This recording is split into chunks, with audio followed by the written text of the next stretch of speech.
Man here with the pizza department. Today I'm going to be doing a guide to show you guys how to solo operations as Luna. To demonstrate this, I'm going to be doing 240% and 250% multipliers on my runs.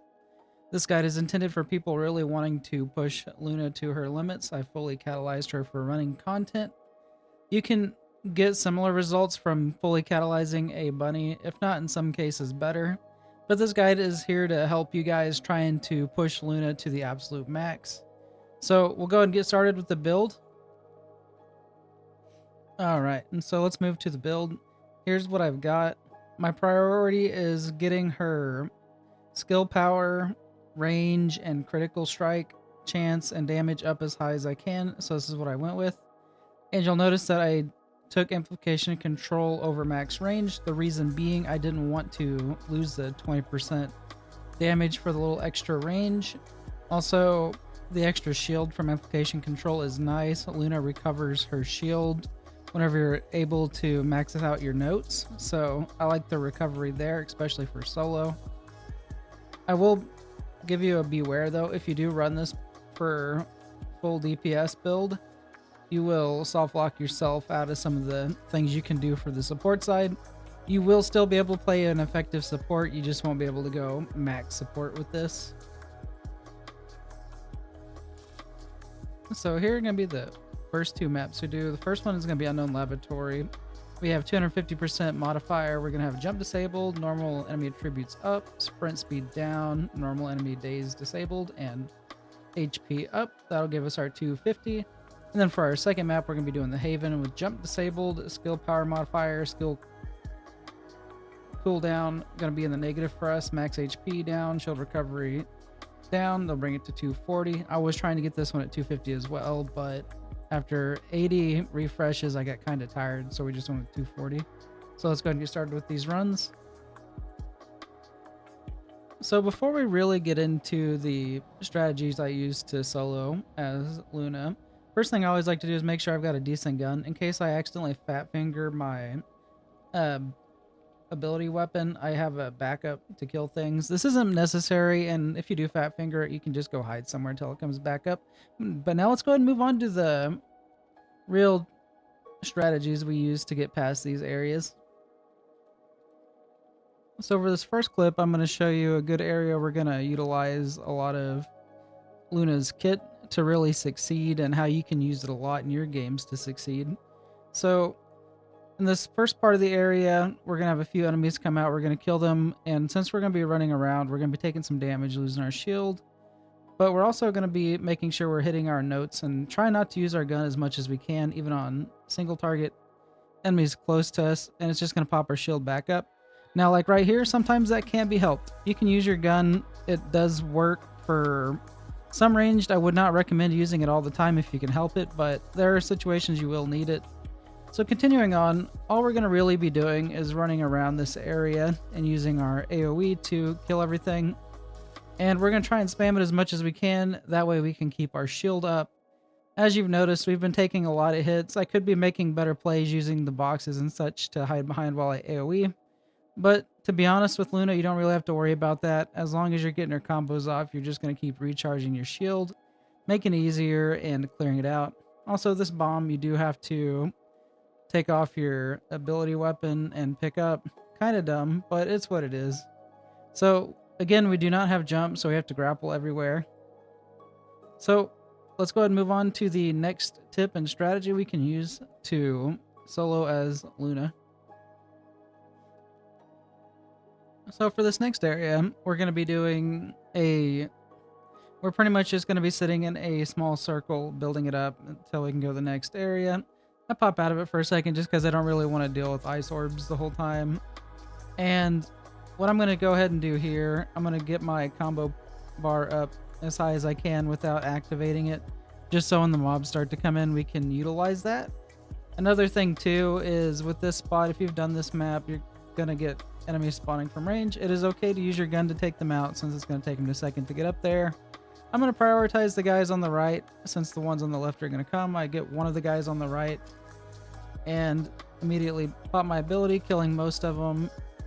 And now we're just going to continue on spamming our AoE That way we can get our combos up and keep our shield going. We are going to take a little bit of damage to our health, but since we're able to get our shields up, it's going to be very minimal. So you guys are probably noticing a trend here with AoE and shields. That's really going to be the secret formula to beating missions as Luna. Everything is based around keeping your shield up and using your AoE to kill everything. Very, very, very simple. It's just like utilizing cover and just building her up to be able to take the damage. Once we get to the boss fights, it'll be a similar thing. I will show you a chi strategy I use to beat the bosses. It'll make your life a whole lot easier. But anyways, this is pretty much what we do for the duration of this, just keeping our shields up and health up. Let's go ahead and move on to the next strategy. All right. So here we are. We've arrived at the boss. So there's a few tips to beating bosses as Luna. The first is don't use your single target damage because Luna's not known for that. She's known for AoE. And one of the greatest things about Luna's AoE is that it can pass through objects. So second thing you need to know is bosses have a hard time hitting you when you're behind a pillar. So as you can see, we're behind this pillar. Boss is having a hard time getting to us. And on the off chance he does, and he does hit us once or twice, as long as you're spamming your AoE, you're just going to recover your shield and not take damage. There are a couple bosses that are a little bit more tricky out there, but for the most part, you can use the pillar strategy to kite most of them to victory. Now, I can't say all of them because I haven't made it full world tour with 240 and 250%. I don't want to just say yes to every boss fight using this strategy, but for the 80% I have completed, this works. So as you can see, I got hit. We're losing our shield, but we got back to our kite point. In a matter of seconds, we're going to have our shield coming back. Oh, look at that. We're a little bit past the 50% mark, and the boss is still going down. So, in the summary, use AoE to defeat the boss, hide behind the pillar, let your AoE go through. If there are other mobs shooting you, don't worry about them. Your shield will just recover it. If you do want to get brave and get out there to kill them, you can do that. Understand you'll lose a little bit of shield, but as long as you get back to the pillar, you can even defeat them and defeat their special event mobs. They'll just keep coming to you and you'll be safe. All right, let's go ahead and move on to the second map. So going through the second map, we've pretty well covered everything I wanted to talk about on the first map. So I'm going to go ahead and cover the boss fight for the second map. So this guy, he's going to be more ranged. At the start of the fight, he is pretty squishy, and he's going to just be big chilling on us, trying to hit us. This guy does hit pretty hard, so I'm trying to be a little bit more careful. As you can see, I fat finger my ability and have to go to my gun for a second. This is where having a good weapon comes in handy, just in case you screw that up. But anyway, we're going to get our ultimate ability back, and his guys are kind of keeping a distance. A couple of them are coming in close, so I'm going to go ahead and get rid of those with my ultimate ability. We're going to stay behind the pillar, but I'm going to get a little impatient, and I'm going to utilize my shield to mitigate damage, get in there, kill his guys, get behind the pillar again. Since he does hit pretty hard, I don't really want to get one shot. We're going to rebuild our shield and find a pillar nearby we can use to kind of hide behind and gauge the situation. So this is really where utilizing your shield comes in handy. We're going to get back out there, do a bit of damage. Then we're going to go back behind our pillar. As you can see, his boys are all dead, and now he's got to fight us. So just rotating pillar to pillar till I get to him. We're going to keep ourselves safe, and we're going to do our absolute best not to get hit. As you can see, I'm doing a terrible job at that, but I'm not doing a terrible job at keeping my combos going, so we're able to make those extra mistakes and recuperate from them. Don't recommend that, but it happens. I'm not the absolute most professional players, but I like to find things that work for me, and this is what works. So I decided to get testy, jump out there, and see if I can get them all knocked out before he kills me, and we're able to do that. Shields went down. We lost a little bit of health, but hey, everything turned out okay because we were able to get in and out real quick utilizing our combo ability. So now for the rest of this fight, we're just free to sit behind here and kite and hit them with our abilities. It's going to be another clean kill.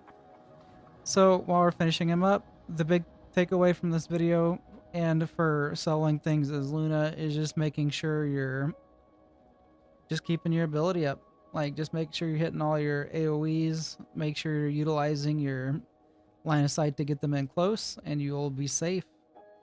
I hope these tips have helped you guys out, and hopefully a couple of my strategies as well will help you guys complete more missions as Luna. Alright guys, and that pretty well concludes my Luna operations guide.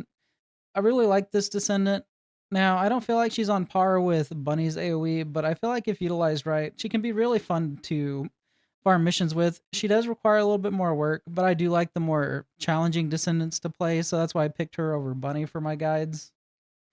So, if you guys need any help going forward on certain operations or you're stuck somewhere, just leave me a comment and I'll either reply back to you or we can do a video breakdown and get you through whatever content you're struggling with.